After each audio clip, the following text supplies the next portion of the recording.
की महारानी की विक्टोरिया की घोषणा पत्र आ गई। अब इस महारानी विक्टोरिया की घोषणा पत्र में भारतीयों के लिए छूट मिलेगी। क्या मिलेगी? भारतीयों के लिए क्या मिलेगी? और इस घोषणा पत्र को जो पढ़ा, इस घोषणा पत्र को जो पढ़ा वो कौन पढ़ा? कैनिंग। कौन पढ़ा? घोषणा पत्र को पढ़ा लॉर्ड कैनिंग। अभी गवर्नर जनरल है, क्या है? Lord Canning. कौन पढ़ा? और इस घोषणा पत्र जो 1 नवंबर 1858 की घोषणा पत्र है, ये इलाहाबाद के मिंटो पार्क में पढ़ा गया। कहाँ पढ़ा गया? इलाहाबाद, जो वर्तमान में प्रयागराज है, इलाहाबाद के एक मिंटो पार्क है,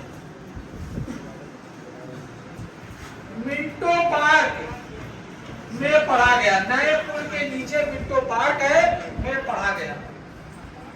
वहीं जहां किला है वहीं आसपास मिंटो पार्क, बलुआ घाट के पास इलाहाबाद के मिंटो पार्क में पढ़ा गया। कौन पढ़ा? Lord Canning. अब इस घोषणा पत्र में तो भारतीयों के लिए इतना बड़ा विद्रोह हुआ तो कुछ न कुछ तो छूट मिलना चाहिए ही। क्या मिलेगा कि नहीं मिलेगा? अब ये कह दिया कि आप जो है, जो भारतीय नरेशों का गोद लेने की प्रथा है वो बरकरार रहे। भारतीय नरेशों को इसमें बोल दिया गया, पहला भारतीय नरेशों को,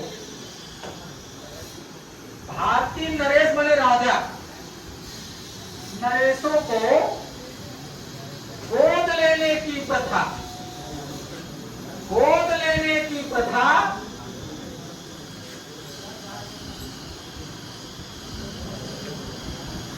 गोद लेने की के अधिकार, लिखो, गोद लेने के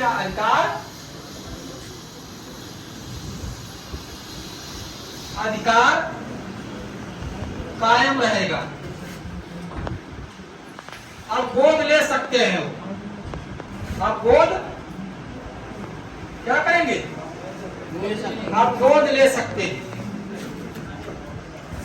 जो डलहौजी की हड़प नीतियां थी, सतारा जयपुर 1858-56, सतारा जयपुर आज को हड़प ले लिया गया था, कब्जा लिया गया था। कहा नहीं, अब भारतीय राज्यों में किसी प्रकार का हस्तक्षेप नहीं किया जाएगा, हड़पा नहीं जाएगा। तो लिखो, भारतीय राज्यों में, लिखो दूसरा, भारतीय राज्यों में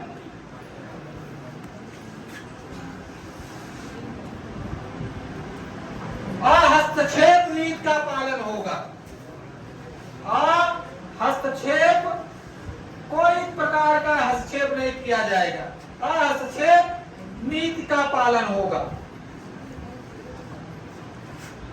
आप देखो, भारतीय राज्यों में हस्तक्षेप नीति का पालन होगा। ठीक है। अब साथ साथ में अब कोई राज्य भारतीय राज्य अंग्रेजों में विलय नहीं किया जाएगा। लिखा, अब कोई भारतीय राज्य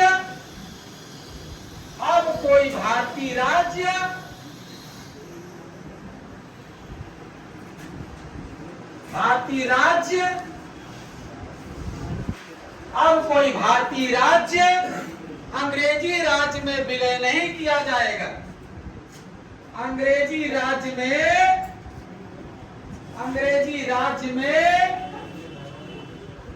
विलय नहीं किया जाएगा।